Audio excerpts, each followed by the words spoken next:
আলহামদুলিল্লাহ আমরা মানে 100% বলবো না, তবে সাধারণ যারা ভোটার এই ভোটারদের কাছে আমরা প্রায় 100%ই সাড়া পাচ্ছি।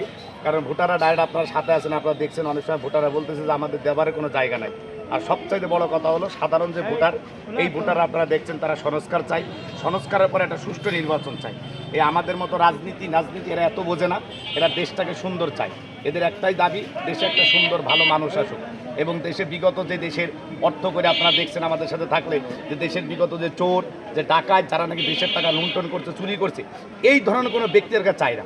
এই ধরনের কোনো ব্যক্তিরা সাধারণ কোনো ভোটারদেরই সাধারণ কোনো ভোটাররা ইনাদেরকে চায় না।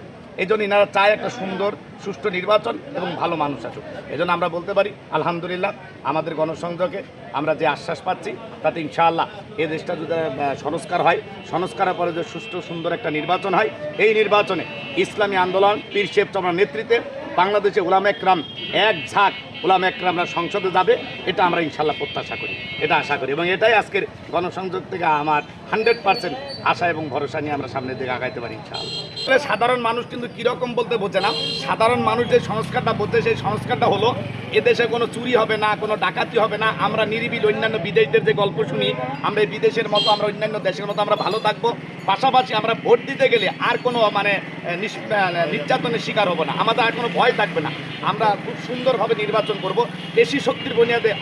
আপনারা এখনই দেখতেছেন একটা দল আমাদের ভিতরে ভোট ভোট ভোট নির্বাচন নির্বাচন নির্বাচন, আসলে এমন একটা পরিবেশ করছে। এখন যদি এই যে 53 বছর পরে এখন যদি নির্বাচন হয় সংস্কার ছাড়া, এখনও দেশে এই যে আপনারা দেখছেন যে কয়েকটা জায়গায় মানে ওনারা বলছে যে না এখন নির্বাচন সুষ্ঠু হবে না, তার মানে কি একটা পেশি শক্তি গেছে, আরেক পেশি শক্তি মানুষের ঘাড়ের উপরে চাপা দিয়ে বসছে। মানুষ এটা চায় না, সাধারণ মানুষ এটাকেই সংস্কার মনে করে।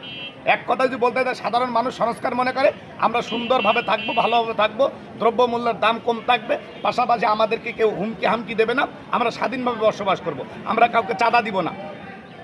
এটাই সাধারণ মানুষ মনে করে যে এটাই একটা সংস্কার এবং এটা হইলে আশা করা যায় সব কিছু এর ভিতরে আছে। এই সংস্কারটাই হচ্ছে মূল। আর এই সংস্কার বাস্তবায়নের জন্য সংস্কারকে সংস্কারটা পরিপূর্ণ সংস্কার করার জন্য আপনারা জানেন যে ইসলামী আন্দোলন ইতিপূর্বেই গত 2 দিন আগেই ইসলামী আন্দোলন পীর সাহেব চামড়ার ডাকে ঢাকা সোহরাওয়ার্দী উদ্যানে 28শে জুন রোজ শনিবার মহাসমাবেশের ডাক দেওয়া হয়েছে। এই মহাসমাবেশ থেকে আমরা এদেশের একটা নতুন রাজনীতির আঙ্গিনে আমরা এই দেশটাকে আনতে চাই।